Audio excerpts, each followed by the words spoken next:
week 2, day 5.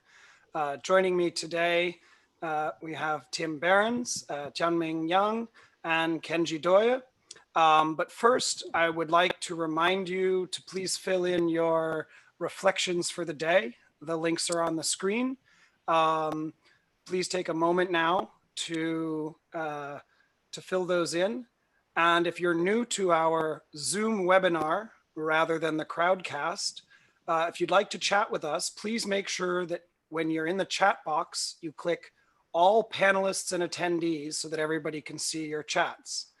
We're going to take questions in the way we did on crowdcast, which is using the Q&A button. So please ask your questions there and we will interact. So while the students are filling in their reflections for the day, why don't we introduce our panelists? Tim, would you like to begin? Just give us a brief introduction. Yeah, sure. I'm Tim. I'm in Britain, in London, and I work on reinforcement learning style problems in humans, mice, and sometimes monkeys as well. Great. And Tianming? Hi, I'm Tianming. It's great to be here. I'm here at the Institute of Neuroscience in Shanghai, China, and we study decision making. We mostly work with monkeys. We train monkeys to do a variety of decision making tasks, trying to understand the neural circuitry and the computation underlying decision making process. And we are particularly interested in how value is computed and represented in the brain, how value is used in decision making, and how other cognitive processes such as attention may affect decision making. Welcome, and welcome back, Professor Kenji Doya, who's joining us again. Would you introduce yourself, please? Right, yeah. Okay, so I'm Kenji Doya at the Okinawa Institute of Science and Technology, Graduate University.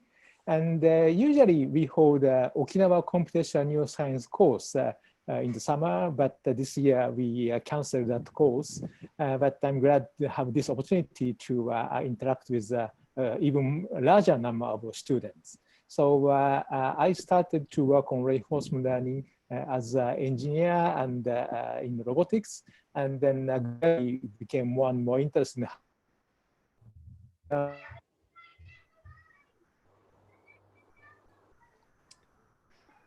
Kenji, I think we may have lost you.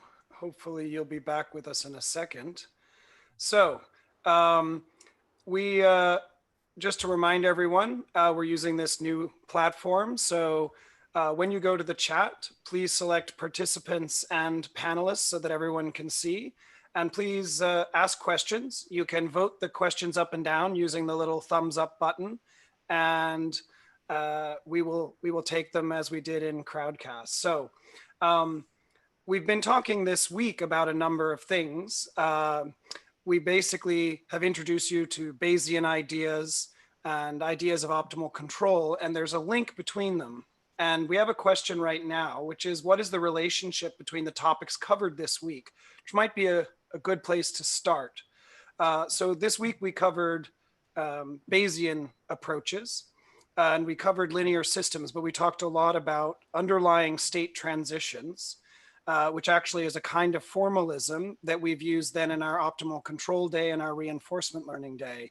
The idea that you have an underlying potentially hidden state that progresses over time, and you can track those hidden states over time. So we looked at how you could do that with the Kalman filter and the linear systems day. And the question that's being asked by Andy is sort of, what's the connection between all of these, and how can we think about potentially integrating them? So I guess maybe the way I would start is to ask the question, how do you guys think reinforcement learning fits into or connects to other models? So the Markov process model is a very general model. It's used in many places. There's clearly some relationships between optimal control and reinforcement learning. And we could think about integrating Bayesian ideas with reinforcement learning. So who would like to just sort of try to connect these things together and speak to how you think about relating them or choosing one that's appropriate for a particular modeling task? So maybe can I start? Sure, Kenji. Sure, Kenji. Right, yeah, because I appeared in the Bayesian day as well, right? So the reinforcement learning and optimal control is very well related. So you can see like a reinforcement learning as a like a usual reinforcement learning as a like a model-free online version, approximate the solution to the optimal control problem. So in usual optimal control, we assume the knowledge about the dynamic equation of the plant, and then analytically come up with the optimal control law. In reinforcement learning, we assume no knowledge to the agent, and then agent, instead of using equations or analytic method, they just use the sequence of. So I think we lost Kenji as well. Yeah, maybe I can just... Tim, why don't you pick up? Because I know you've done a lot of Bayesian modeling and reinforcement learning. You've even done some things where you've combined and compared them. Yeah. Kenji, are you back? Or maybe yes. Try to take over? Yeah, Kenji, why don't you finish up and then we'll let Tim follow on. Okay, yeah. And also Bayesian can mean many things, right? So sometimes Bayesian is used for inclusion of the prior, but in other cases, Bayesian means rather than estimating one point, you estimate certain distribution. So that is the sometimes used. And actually, so Bayesian approach can be used for many different domains. For example, in reinforcement learning, understanding the state is very important. So especially when there's a noise or occlusion in the sensory observation, Bayesian inference is a great tool for understanding which state the agent is in. So which is often studied under the domain of partially observable Markov decision process called POMDP. But Bayesian approach can also be applied to the reward axis. Right? So probably today you heard from Tim. So rather than reward expectation, single value, sometimes it's better.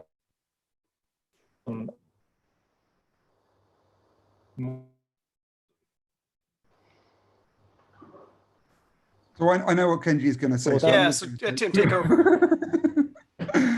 Yeah, right. So just to follow up on the relationship between optimal control and reinforcement learning, which is obviously extremely tight, it's maybe worth just pointing to you to some recent work by Imo Todorov called linear reinforcement learning, where he's provided some really tight relationships between those two and solved some really difficult problems in reinforcement learning because of its relationship to optimal control. That's just a real clear demonstration of that very tight link, which is, I mean, people and engineers trying to control things have been working in optimal control framework for a long time, and reinforcement learners studying behavior and then studying AI have been working in a different framework, but they've solved many of the same problems, and you can find direct analogies between them regularly. Bayes is a slightly different cookie, but yet again, you can frame many of these problems as Bayesian problems, and often also you end up with mathematically identical solutions in doing so. I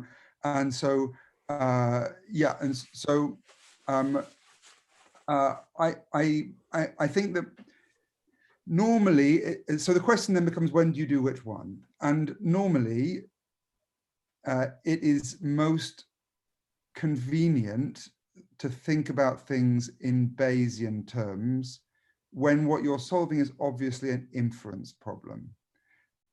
And you can cast planning or reward seeking as an inference problem, but you have to do it. It feels a bit kludgy when you do it, and so thinking isn't very natural that way, in my experience, or to me anyway. So you can obviously say there is some truth of where the reward is, and I have to solve my planning problem as an inference one, and people do that, and maybe it might end up being a really powerful thing to do, but clearly using Bayes is useful if you are obviously solving an inference problem, like, as Kenji said, what state am I in, right? And in that case, it's really fun to be thinking about things in Bayes. And the classic RL ways of doing things don't solve that problem. So the classic RL ways of doing things don't solve that problem because you give them the state space. The modern RL ways of doing it go directly from pixels to actions, and so somehow infer that state space, and maybe they're doing some Bayes hidden underneath all of their back propagation. But when you're thinking about a problem of, can I figure out from some noisy data what's going on, what the latent representation that's useful is, that's that kind of problem. Bayes is just made for that kind of problem. Whereas when you're thinking about the problem, what shall I do next? You can solve that problem with Bayes, but you end up sometimes having to think at weird angles. So yeah. I guess one way of sort of saying this is, we often have a choice when we're doing modeling between using a simpler abstraction, which is easier for us to understand and work with, but isn't probably the way we think, say, the brain is solving the problem. And, when we're dealing with optimal control, if there's a feedback system, we may assume that the system has a sort of perfect knowledge of the underlying, thing that it's trying to control. In reinforcement learning, we often assume we have direct access to the state information to make our lives more simple. But as an agent in the world, you have to take a very complex sensory set of experiences and, the inferences that you've made having existed for a long time to build up some model of what the states are. In fact, we haven't even talked about this, but one of the big problems in reinforcement learning is not just inference over states, but knowing how many states there are. What is a state? Yeah. So I think it's good to point out that, as with all techniques we use when we model things in neuroscience, we have to make simplifications to start out. And then we try to add, as needed, more complexity. So, we might decide to say, okay, the state inference problem is a place where the Bayesian approach allows us to move towards the next step, where we're trying to infer the state in a more realistic way. And there's a whole class of solutions, as Tim and Kenji pointed out, for thinking about this, but they're much harder to work with than, say, simple MDP style RL, the sort of classic RL approaches. And so that means, you have to make, as somebody who's choosing a model, you have to decide whether for the question you're asking, it's really necessary to add that complexity or not. So if the area you're thinking about— Give a sort of concrete example of this. So, like, I think you've worked with MDPs today so far in two different ways. One is a hidden Markov model, and there is an MDP. Am I right in believing that you've already learned HMMs? So in that case, yeah. So that's an MDP where your job is to figure out what state you're in because your observations are noisy. And another is a reinforcement learning model where you assume you know what state you're in, and then you decide what to do. And of course, you could just combine those two, and you'd use Bayesian stuff to solve the hidden Markov model, and then you'd use reinforcement learning to then work out what to do with that. And so that's a sort of simple example of how you could combine the two. If you wanted to use Bayes to solve the second of those problems, you also could, but you'd end up having to bend your mind a little bit. I'd like to add one more comment. Yeah, please, Tianming. Yeah. So picking the right model often also often also depends on what brain structure you are studying. Like for example, if you're studying OFC, VMPFC, the areas related to value, obviously you want to go with a model that the value is involved, like reinforcement learning. If you're studying motor control, motor cortex, premotor cortex, probably you want to do something related to optimal control, those kind of things. When you are studying areas like PFC, which nobody knows what is doing, then you probably have more freedom to pick your favorite model, try to find the neural correlates. But I would like to say that most of these models right now actually is only at the behavior level, and how the brain actually implement these models is a different layer of questions. And we have some idea like which brain area may be doing things more similar to certain model, but most likely we actually don't know, especially for model like Bayes. There are a lot of theories about how brain implement Bayesian inference, but nobody really knows how it does. So there was something in the chat. Yes, go ahead. Yeah, that's one thing. Yeah. So the name Emotodorov reminded me the relationship between control and the inference, right? So in reinforcement learning or optimal control, we are concerned with the value function, which is the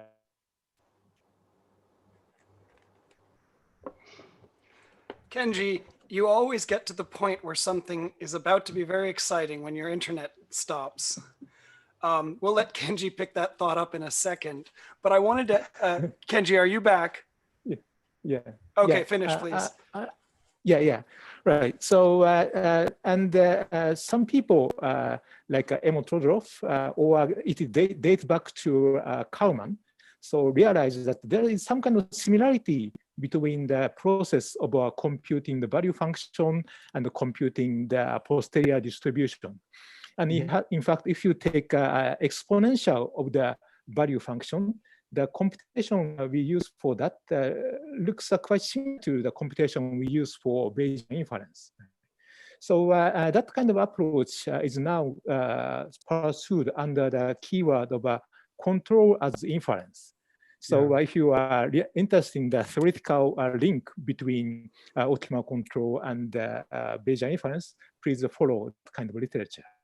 And I think yes, so there's control as inference and there's planning as inference, and they all show formal equivalences with results in the RL AI world. So like it's not just a hand wavy similarity between these things. There are formal equivalences between these things. Yeah, exactly.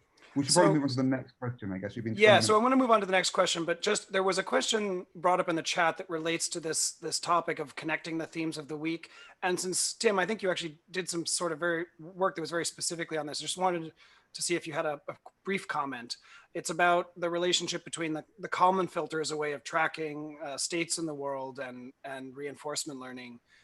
And these, so that we made the connection between Bayesian ways of formalizing the Kalman filter. But since you did work on this, if you like to. So I wanted to, so you can figure out a way of, yeah, obviously the Kalman filter tracks reward and does so in almost exactly the same way as a Rescorla-Wagner model tracks reward, with literally almost the same equations. There's a few little differences.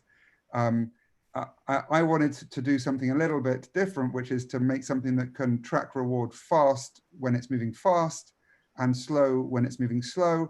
And so I had to make a way of doing that, which is much easier to do in Bayes than it is to do in reinforcement learning, because I think, my bias is here, but because when you're doing with Bayes, what you have to do is specify a generative model of the world where you can understand what the problem is you're trying to solve, and then the Bayes machinery just gives you that inversion for it. Then if you're trying to think of a new problem like that, then I always find it easier to think of the Bayesian solution, because the solution's given to you once you have the generative model. And so I solved it with a Bayesian solution, which is like an extension to the Kalman filter, where effectively the Kalman gain is changing all the time to match the statistics of the world.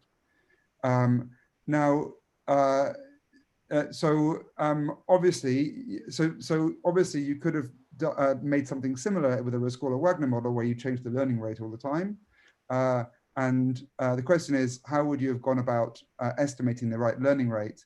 And my guess is the way you'd have done that is also with Bayes. And so like Bayes is pretty good if you want to infer something, like you want to infer the right learning rate or infer the right volatility of the environment in the generative version of it. Yeah, exactly. And so again, there are direct links. I mean, in general, I find it easier to know, if I'm solving a new problem, I find it easier to know what the solution is in Bayes because the machinery for getting the solution is it's like turning a handle. Once you've specified the problem formally, you can just turn the handle to get the solution in Bayes. So, okay, there's another question here, which I think relates to what we've been talking about, which is, do we actually know what aspects of human learning might be well modeled or well described by reinforcement learning? So there's this question that we sort of touched on of having to choose models and think about, as Tianming was saying, you know, what brain areas we're looking at. And when we think about reinforcement learning, there's some very clear connections to biology. But in many cases, people have also argued reinforcement learning is not a great model of human behavior. Or at least we have to think about this relationship. And I guess we also need to always think about how you select a model which you think is appropriate to describe the behavior you're looking at.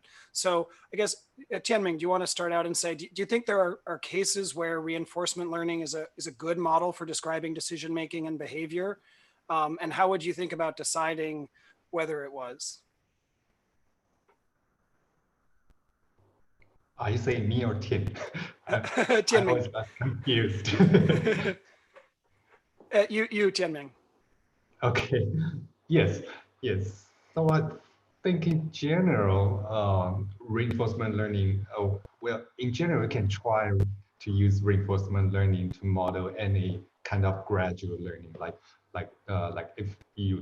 if it takes multiple tries to get learned, then you probably can try it with reinforcement learning first, see how it fits your model, if you can add some parameters to get the model to fit with the behavior better.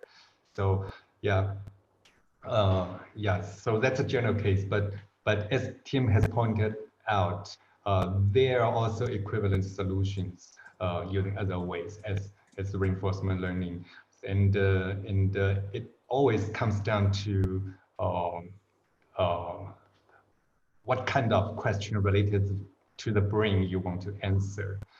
To my point of view, like if you're really focused on things related to value, how representation of value is being updated, those kind of questions, then it seems to me reinforcement learning is the only way to go. But if you are not limited to that, then you should always try multiple models to see which one fits with the behavior better, and also which one would fit whatever neural data you have. That's great. Okay, so let's see if there's something else. There was a question here about the outro and the relationship between reinforcement learning and the brain and fMRI, and to provide evidence for RL. So I guess maybe, Tim, it's a question from Swimming Pod 50. Gotcha, yeah. So I mean, this is a similar question to the one that Tianming just answered. So like, here's what I think, right? So I think that these models are super cool as descriptions of behavior. For example, a simple RL model, and are really, really useful for characterizing behavior. When you need different parameters, when you don't need different parameters, can tell you that behavior is fundamentally different. I think probably when a human goes into an fMRI scanner, and maybe even also when a monkey's in an experiment, they're not solving Rescola Wagner. They're trying to figure out what the hell's going on, and they are and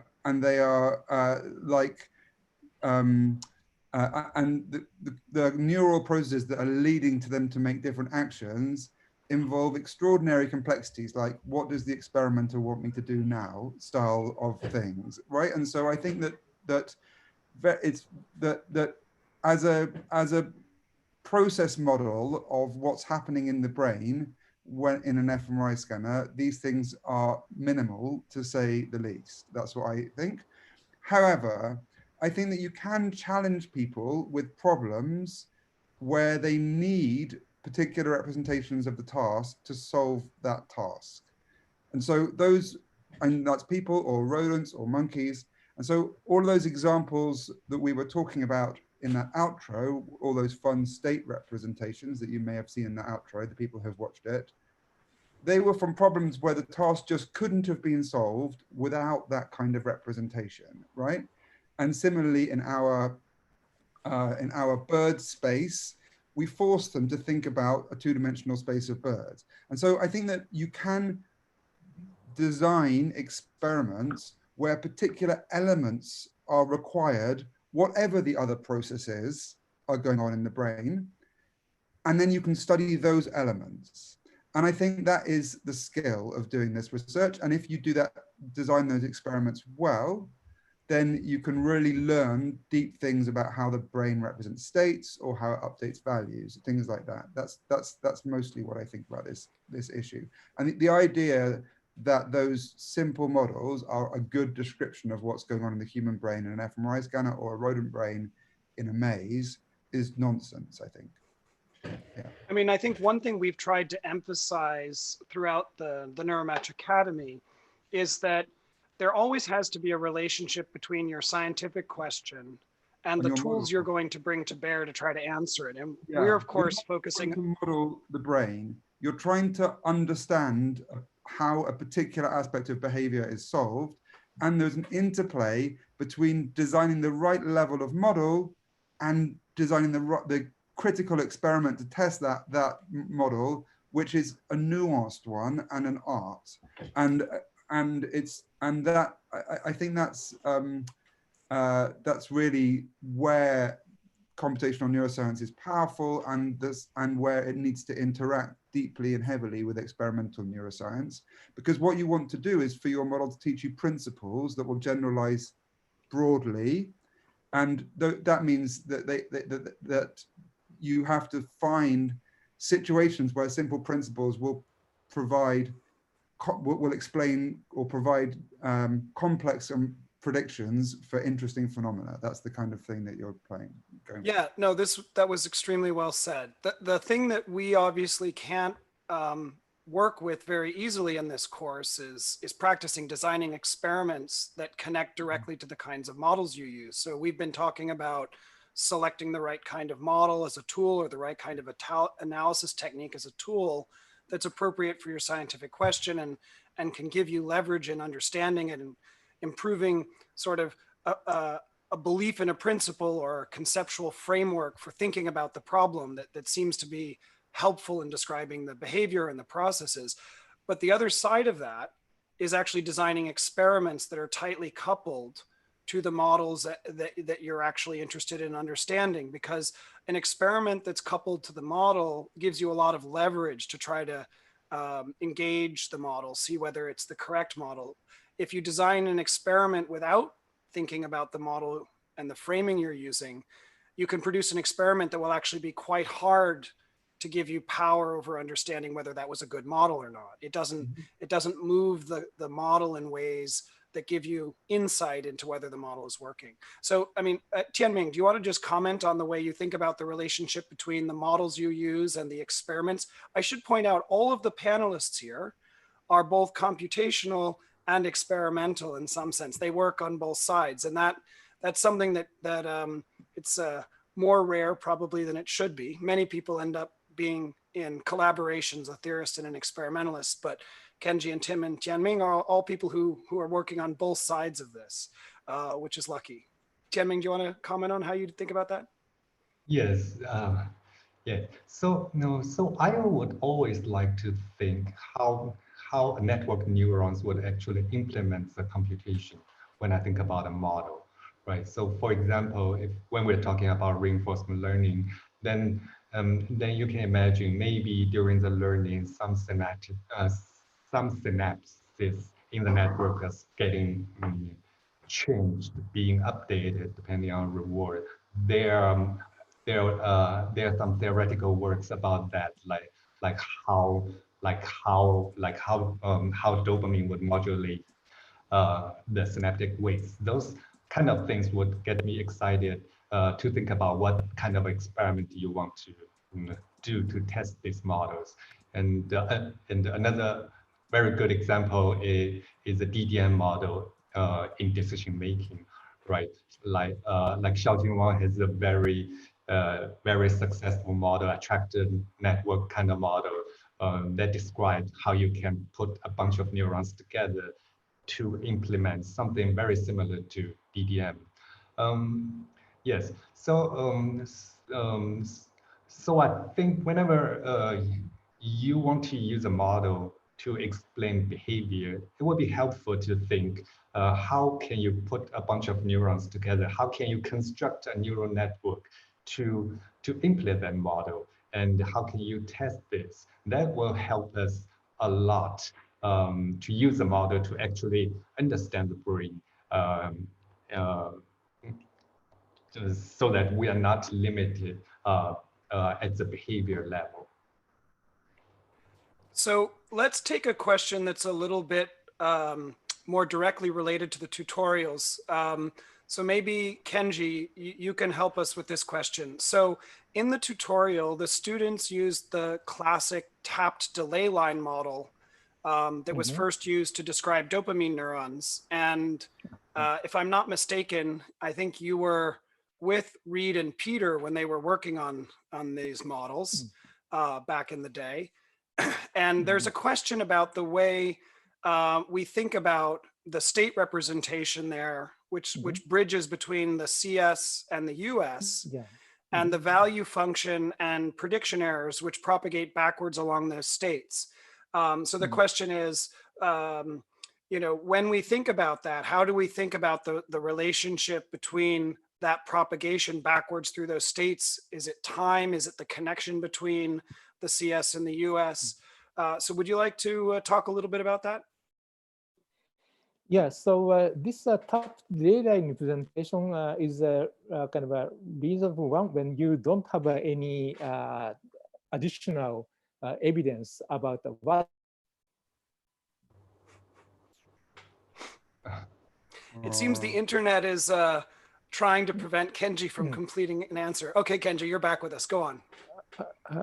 Okay, yeah. So somehow, if I start to speak, the transmission kind of saturates. But yeah, so when you don't know anything about the brain's representation or timing, so maybe very simple engineering a solution like a tapped delay line would be a reasonable one. But if we know particular forms of representation time in the brain, there are some experiments, for example, from the parietal cortex or cerebellum, showing that neurons representing certain temporal profile, linking the time of a cue to time of the response. So then with such information, you can make a more sophisticated and realistic. But yes, it all depends on the what additional knowledge you have. And then if you don't have the good knowledge, or keep with the simplest kind of possibility. So there's still a lot of choice about.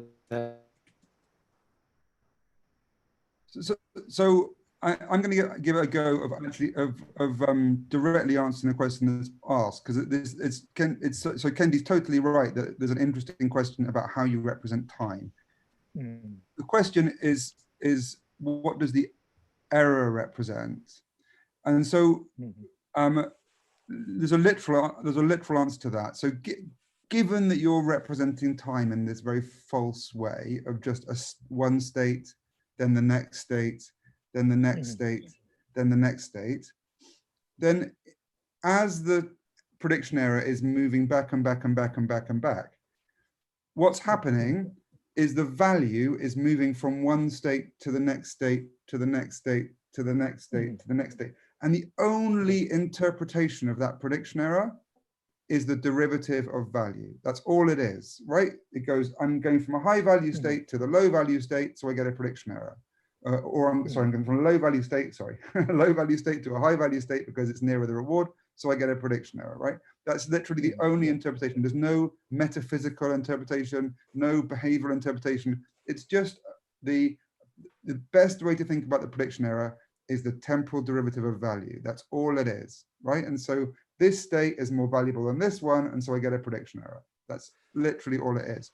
So this might be a good place. Yeah, I'll let you finish that thought in a second. This might be a good place to point out that the tap delay line representation is this sort of classic and simple first model that was used to try to describe this.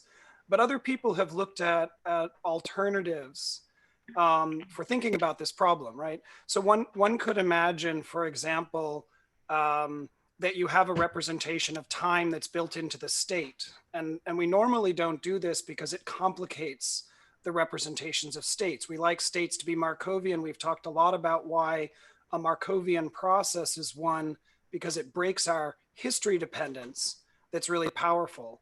But for example, Nathaniel Daw and others have explored the idea of including the time a state lasts into the representation. And this makes the maths a lot more complicated. But I just wanted to point out that we use this particular representation of states and time as a first starting point, not because we necessarily think it's exactly what the brain is doing to represent time. That's one of those big questions we don't really understand, but because it allowed us to start exploring this process, and we saw this relationship to the activity of dopamine neurons. And I point out, Tim, of course, you would get a prediction error even if you went from a high to a low value state. It would just be a prediction error in the other direction. Yeah. So nobody, it's also worth noting that nobody, while people have observed what's going on in the outcome in the queue, nobody has watched that thing move slowly back from the outcome to the queue, probably because it doesn't, because the tap delay line isn't a good representation of how the brain does time.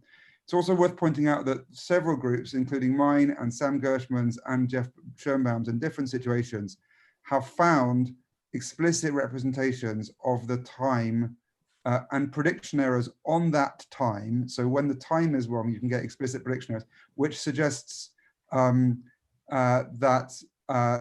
time is represented explicitly, not as a tap delay line in the brain.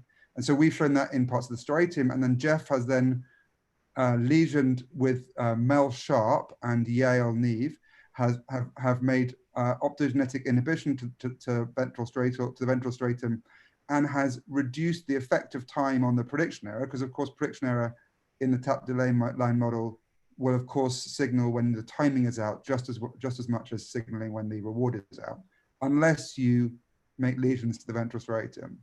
And then we've shown that in fMRI, and then Sam Gershman's got this beautiful study in Neuron last year with now Uchida and I think Clara Starkenweather, where they show a similar phenomenon in rodents. And so I think that the biological answer to your question is nobody's observed that thing moving back down the tap delay line, and it probably doesn't happen.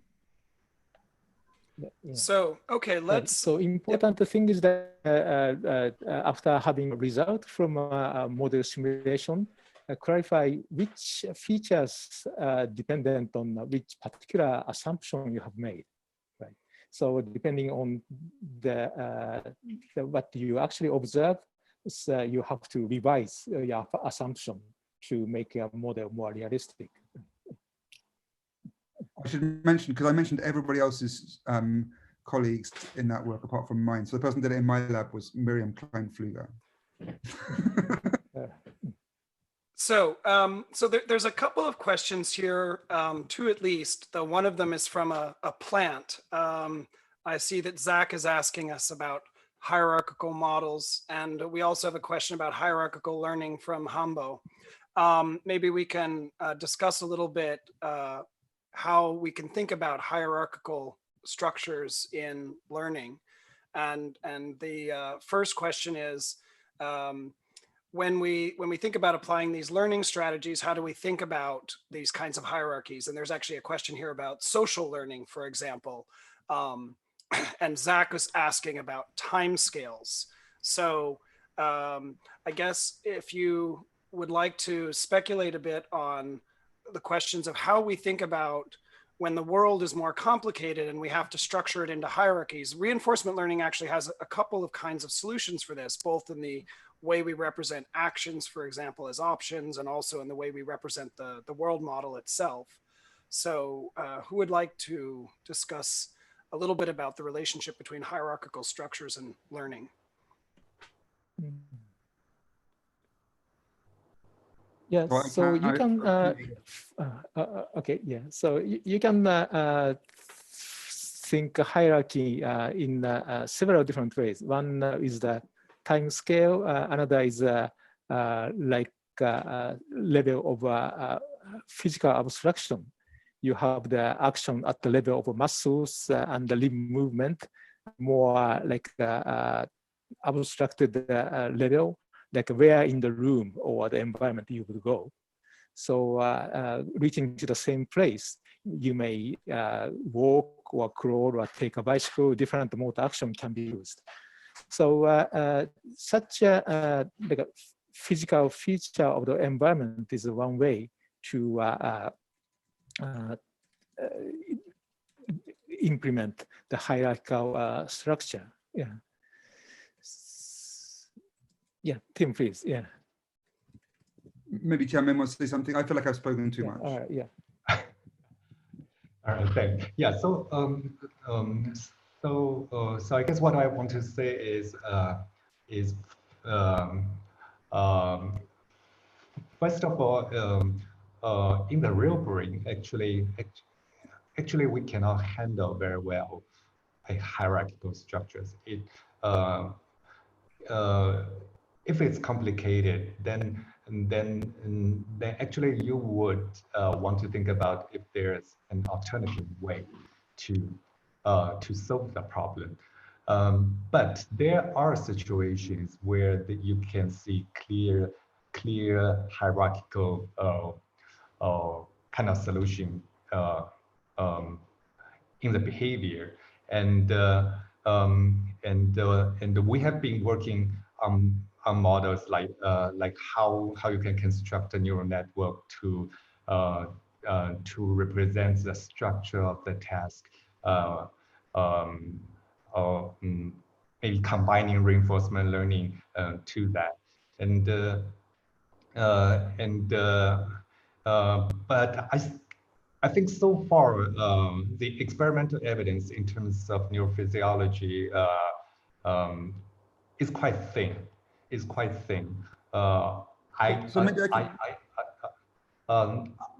I haven't seen any solid study other than maybe the one in the visual system that shows that animals are using such that shows the neurons in the brain are using such strategies to solve a task.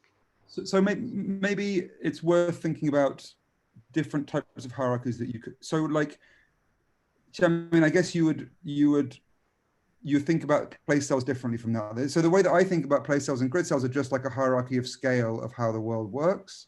And so there are there's a small place cells at the back, and there's a large place cells at the front of a human hippocampus or dorsal ventral in a rodent. Similarly, in the grid scales. And I also think when I think about talking about layers of neural network, I completely agree. Exactly. So I think exactly. So that was what I was just trying to clarify, because I think that you're talking about a hierarchy of layers of neural network moving, processing, and I agree with you that there's a much more complicated interaction than that. But I think the question wasn't about that. The question was whether the representation of the world is hierarchical. And I think undeniably that's what I'm. Yeah. And so Tianming, go. What? So are you really, I guess, yeah, there was a question from Zach Pitkow. So are you really skeptical that we do representations that are hierarchical? Model, yes, yes. Well, that's probably just my own opinion. So, for example, people have been using things like language as an example, where you have a hierarchical structure, you can construct a tree structure. But on the other hand, you can also flatten everything up, right? You can count the numbers of possible structures that you use for your daily conversation. You're not going to construct a sentence with 10 layers of tree structure to say things, right? Usually you just go to 2 or 3 levels. And the possible combinations of the structure is actually not that many. It can be completely flat. So I haven't seen very convincing evidence that the brain uses uh, such hierarchical models in the general sense to solve tasks. That's what I'm trying to say. So maybe the distinction here is more about the levels that we need. So some people might say, I'll use the language that actually came up in the chat. So when we think about language processing, which is one of the more complex structured kinds of representations we deal with as humans, and we're somewhat unique, we think, in that. People have made the argument that we have the ability to represent almost infinite levels of hierarchy, that is infinite levels of embedding, that you can place one clause inside another in a sentence and you can do it again in a recursive way. And I think sounds, Tianming, like what you're saying is we do have some kinds of hierarchy, but we probably don't have very many. And maybe that's good enough. Is that something you would agree with, Tim? I don't know how many levels of hierarchy we have. So I think that the way that I think it's undeniable that there are many simultaneous representations of the world in our brain. I mean, there's a philosophical debate about what a representation of the world is, but let's ignore that debate for now. It's undeniable that there are many simultaneous representations that interact with each other. It's undeniable that I currently in my brain have a representation of what it's like to be on a Zoom call. And also underneath that, I have like a representation of the sentence I'm currently making. And so in some senses, you could regard that as a hierarchy of a hierarchical description of my current world. Another way that you could describe it is a compositional representation, because I could obviously be on a Zoom call talking about something else, or I could be talking about hierarchies with my students not on a Zoom call.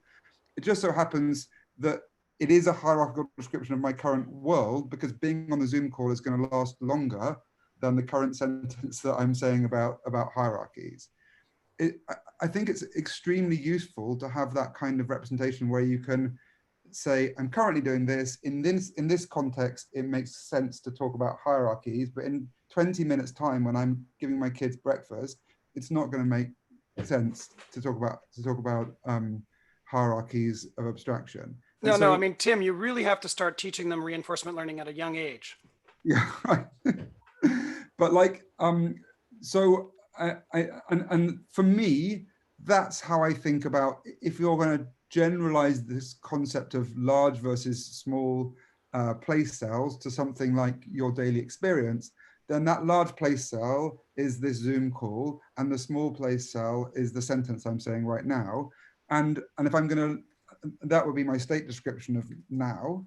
And that's a really useful one, both because, for two reasons, both because the large place cell can constrain the small place cell to be in the right place, i.e. I can say the relevant thing in the relevant Zoom call, and also because it factorizes, right? So that's different. So that's another thing that I would say about hierarchical representations that are different from just like family tree style hierarchies.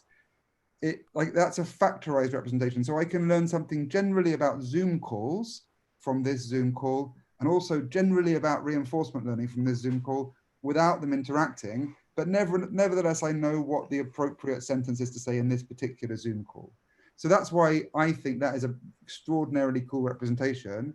And I'm expecting to see it not just in hippocampus, but in cortex and many other parts of. So that's my take on it. Yeah.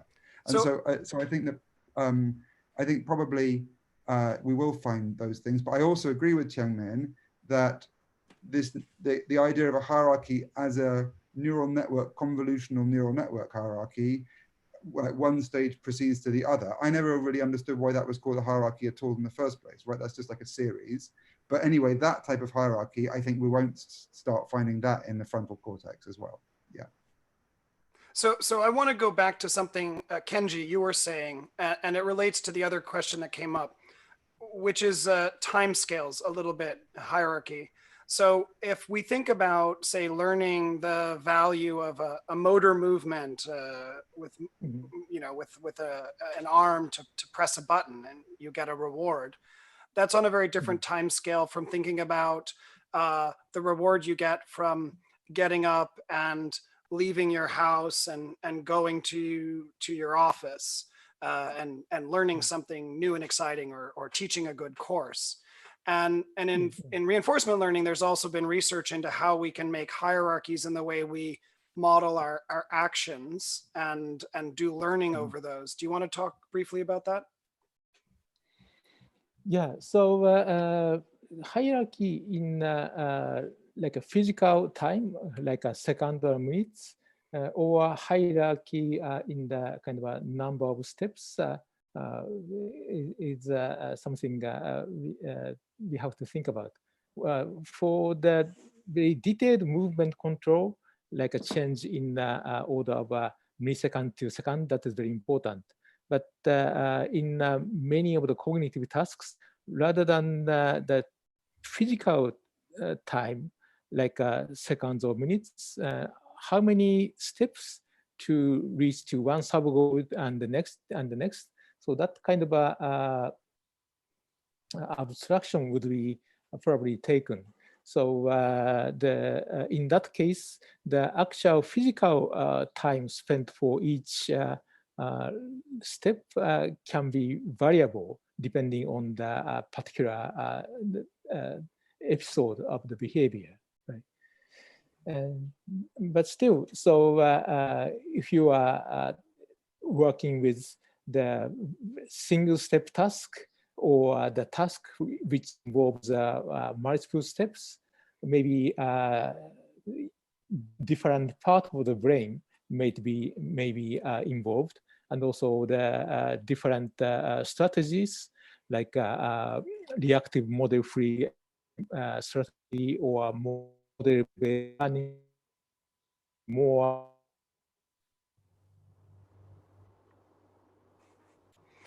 Well, we almost made it through a complete answer. So I wanted to just pick up briefly on something Kenji said, which is this idea of having goals and sub-goals. And then we maybe can move on to the next question.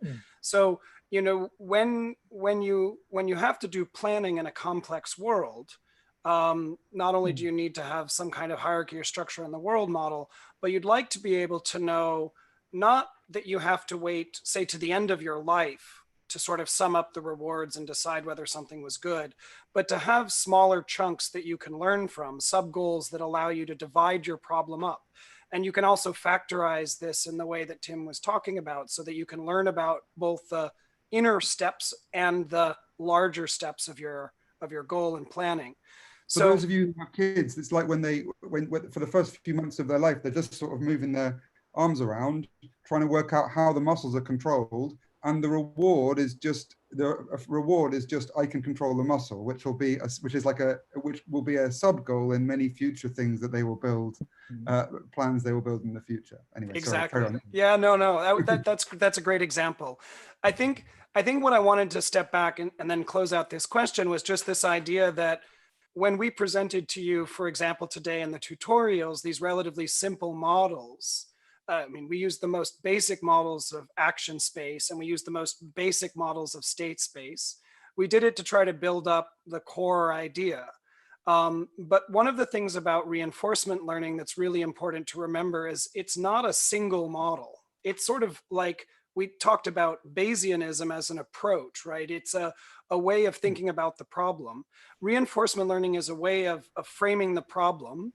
And you can implement many models that we would consider to be part of reinforcement learning, and they can get more and more complex. Some people then might say, oh, well, it's not reinforcement learning. It's not simple. It's not describing a sort of Pavlovian conditioning process.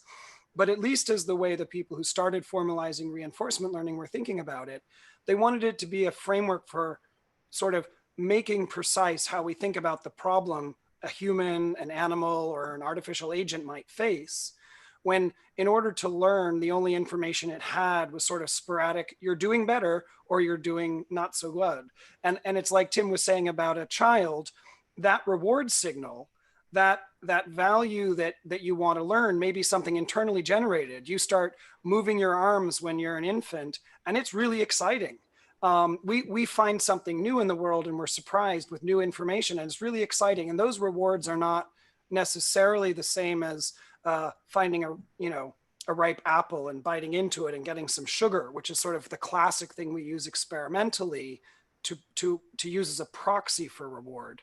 So just remember that when we talk about reinforcement learning, it can be thought of as this larger way of just thinking about the problem, and then we can add into it specifications and make them as complex as we need to think about describing the experiments or the behavior. Okay, so let's see here. I think there was a bunch of questions that have to do with, well, let's take a simple question. Just the simple question is the relationship between mean squared error approaches to thinking about optimal control and reinforcement learning. So, in yesterday's course, in yesterday's tutorial days, you were doing optimal control. And one of the things you can minimize is the mean squared error. And we're doing something that seems a little bit different in reinforcement learning. We're trying to maximize some reward, some long-term reward. But can we relate these things together? Are they really, can they be thought of as the same? It depends on it depends on mean square error of what. And the answer is you can do pretty well. I don't think we should go through the maths of it now. It's non-trivial mathematics, this. There's a whole series of recent papers by Emo Todorov that take you through this mathematics. We should just point to those papers in the chat. Exactly. Yeah, that was just what I wanted to do. Say there is a bridge that we can make, and you should go and take a look, and they can be made equivalent. Okay.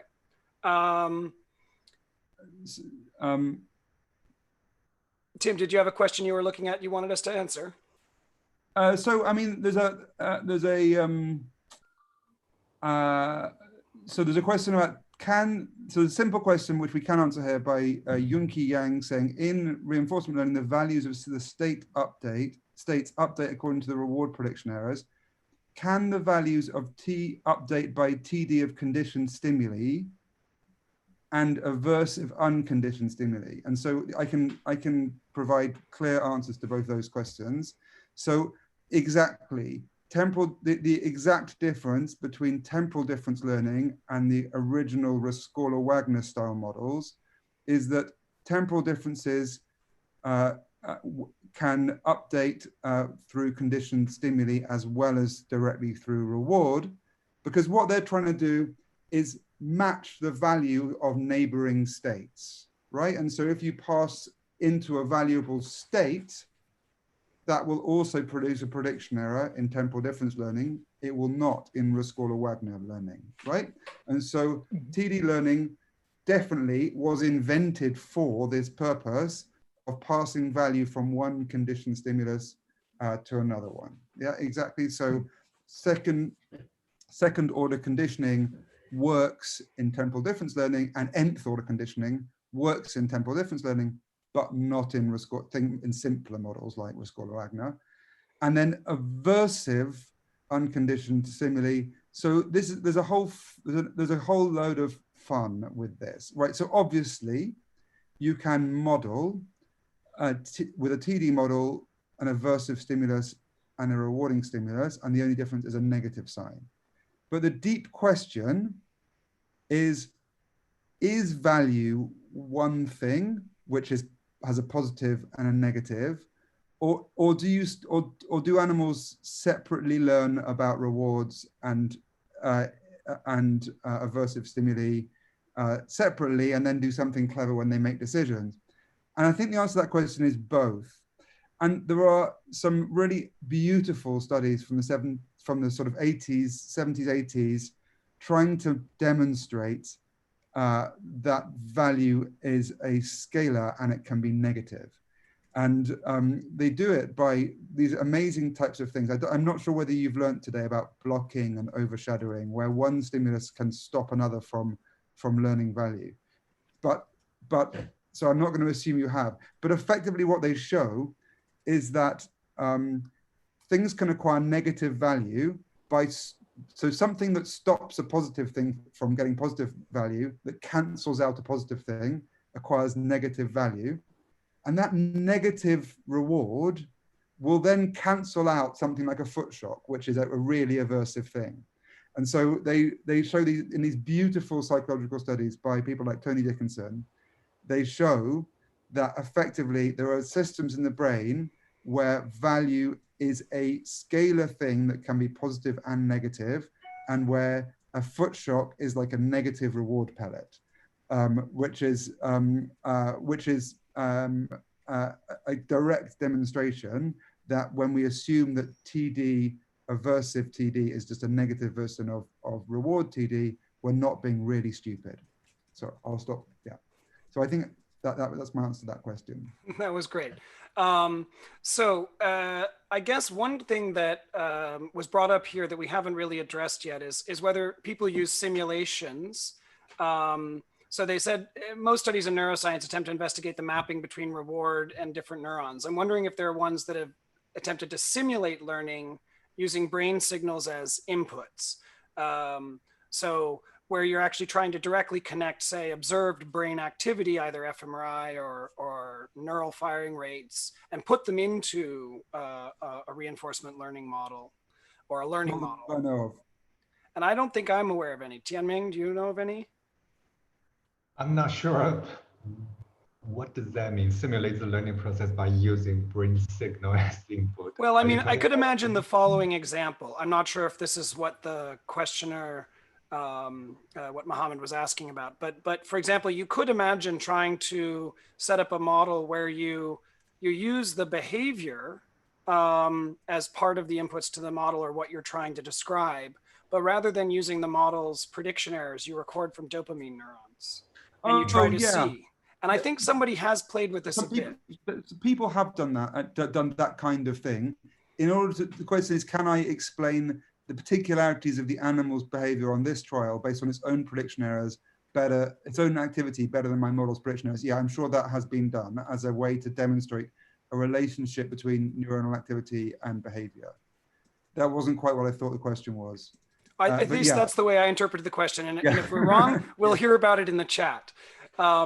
So there was something that I think you brought up in your outro, Tim, which is a question here about function approximation using neural networks from Yasuo Kabe. What do you think about relating neural activity with function approximation using neural networks and RL agents? So these kinds of deep RL approaches, and Doina also brought it up in her intro, where basically we, rather than going to a state representation, we go to a pixel representation, something that's sort of approximating what maybe your visual input is. And maybe the first thing, actually, I don't know whether one of you wants to start off by just describing what function approximation is in reinforcement learning, and then we can think about how deep neural networks might be used as one kind of function approximation. Kenji, do you want to, or Tim? Yeah, Tianming? I'm speaking too much, so anybody else wants to speak, that would be great. Kenji, give it a shot.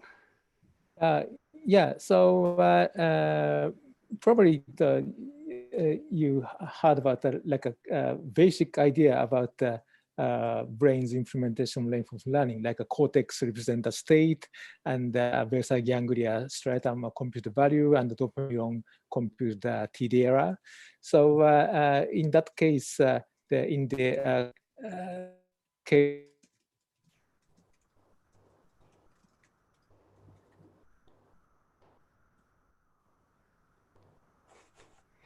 Oh, so it's really basically, and as soon as you start answering how your question, Kenji. it is done. Yeah. Kenji, maybe turn your video off because Oh, it's yeah, that might be a good idea. Yeah. All right. So yeah, so probably the cascade of areas in the cortex and also the basal ganglia would be used for learning value function and the computation of the TD error at the level of dopamine neurons. Yeah. So and then exactly how that representation learning is done, that is still I think open problem. So in the early sensory stage, that could be done by like unsupervised feature extraction. But feather animals learn features totally irrespective of the reward. That is a question. And there's a classic experiments in rats that the tonotopic representation in the auditory cortex is modified by perturbing the dopamine feedback to the cortex. So even in the early sensory representation may be related, may be modulated by dopamine signal. So probably it is not exactly the backprop in the as in the deep Q network, but still some form of a reward modulated representation learning would be going on in the cortical areas. So okay, I think we should close down in the next minute or two. So I guess is there something else that we would like to answer from these remaining questions, or Tianming, do you have anything you'd like to add from the perspective of decision making in general and maybe the work you're doing?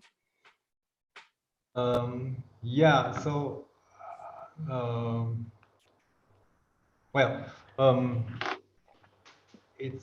it's probably not related to the question that I'm looking at, but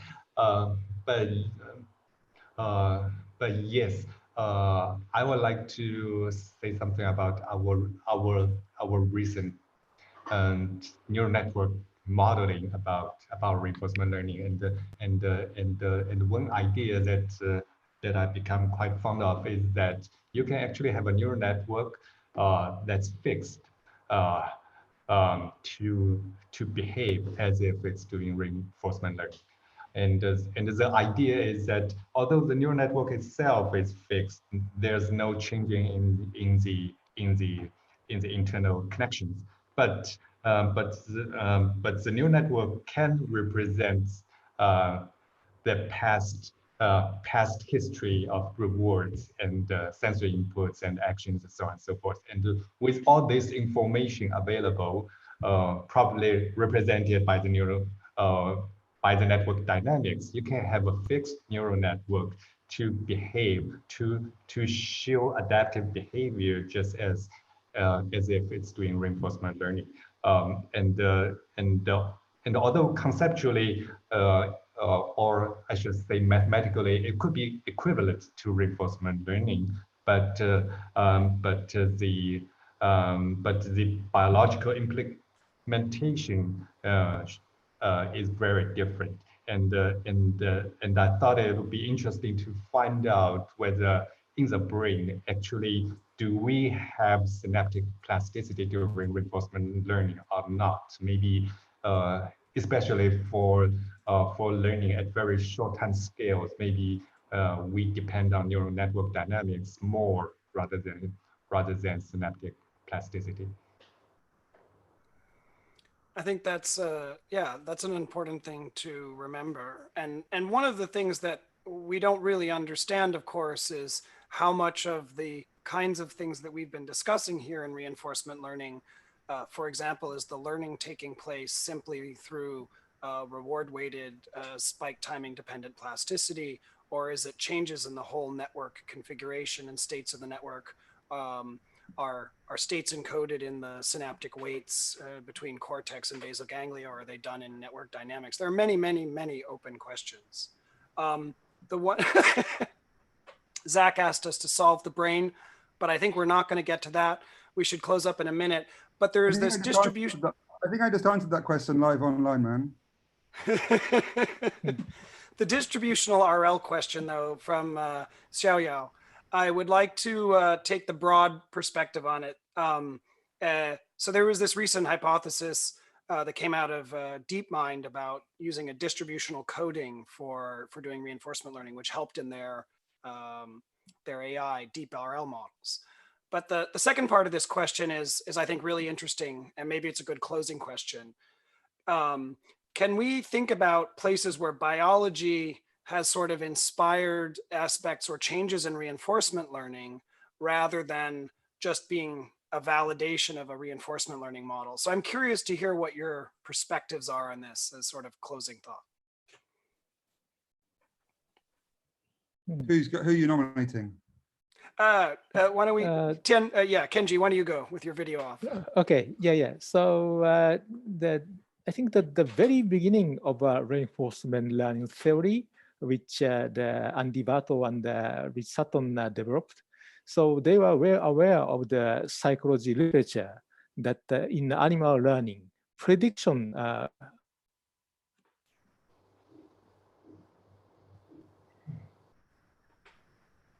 Uh-oh, even without video. But I can say in my introductory video, I walked you through a little bit of this history. Go on, Kenji. So that the very beginning of reinforcement learning theory, I think, is very much benefited by psychology and neuroscience. So, I mean, I walked through a little bit of that history in the introductory video to today's first tutorial. And I think it's important to remember that reinforcement learning was drawing on different computational elements that were out in the field. So the idea of Markov decision processes, for example. But the people were formalizing models and expanding on models, as Tim said, that were trying to solve problems with some of the models that were already being used, like the Rescorla-Wagner model. And in doing so, they were directly thinking about explaining psychological and behavioral, animal behavior learning literature, and how that might inspire or be informative to artificial intelligence models, to machine learning models. And they were quite specifically mapping those, in fact, entirely hypothetically at that time, to areas of the brain that we now think are involved in reinforcement learning. The early papers from Andrew Bartow's group with Rich Sutton and the work that they were doing, as well as the early work that Kenji was a part of, there was always an interaction between the biological inspiration and the rich and long history of the research into animal learning and conditioning that has related to and interacted with reinforcement learning. And many questions that are brought up about some of the standard reinforcement learning models are questions that have come from trying to apply or think about reinforcement learning models and the fact that they don't explain all of the behavior that even a simple animal can do. And so I would put forward, at least from my perspective, that there's been in reinforcement learning one of the better loop or interactions between experiment and theory. Probably one of the few places we can really think about that happening multiple times. And so I would put forward that probably the deep RL community will get stuck again, and they're going to have to turn to the kind of work that, say, Tim is doing, trying to relate grid cells to reinforcement learning models to get some inspiration on how to move forward. And we will hopefully also take inspiration from what's being done in the machine learning community to go and look and try to understand whether it explains the biology. And in an ideal case, I think the best models currently are inspired by. So I mean, I don't know what you mean by the best models, but often. So at DeepMind, there are a number of models that I think are directly inspired or by biology. So I mean, there are simple things that are clearly, like, I mean, putting replay into deep RL was critical to get rid of decorrelations, and that was definitely thought of through biology. The best models at I don't know whether best is the right term now that they're solving StarCraft and stuff, but but the winning models on various leaderboards at DeepMind very explicitly separated the idea of something that was a little bit like a hippocampus from something that was a little bit like a striatum, such that they were trying to effectively do unsupervised prediction at the same time as doing reinforcement learning, and that unsupervised prediction was giving really much richer state representations, which gives you much more generalization power, etc., etc. And I've forgotten the name of the paper that was winning all the DeepMind leaderboards for ages. That was basically just like a minimal model of a rodent, of an early mammal, right? So a hippocampus tied up with a striatum with no cortex, so I think that it's definitely the case that we can think about these things, and they might do well. I also think that somehow Rich Sutton's current ideas that when you've got enough compute power, you don't have to think about the brain are probably right as well. Like another way of getting amazing performance is just doubling up and doubling up and doubling up on compute power, and that has been extremely successful. But if you try to use things that we know about the brain to make analogies, to try to build new reinforcement learning algorithms, so that does happen in places like DeepMind, and there have been times when those have been the most powerful algorithms at DeepMind. I don't know if they currently are or not. But I think this is a good place to close because we're running about 15 minutes over. And I want to thank all of you for joining me this morning or this afternoon. That's one of the nice things about Neuromatch Academy. We brought you panelists from Europe and Asia this morning. And I just wanted to also thank you because all of you have also taught at the summer school that I used to run in China. So this is not the first time I've dragged you up to talk about reinforcement learning and decision-making. And I look forward to talking with some new panelists this afternoon. If you'd like to join us again and you don't need sleep, we'll have 2 more of these discussions today. So thank you, and we'll talk to you all soon. Cheers, guys. Okay. Thank you. Bye. Nice to see you, Tianming and Kenji.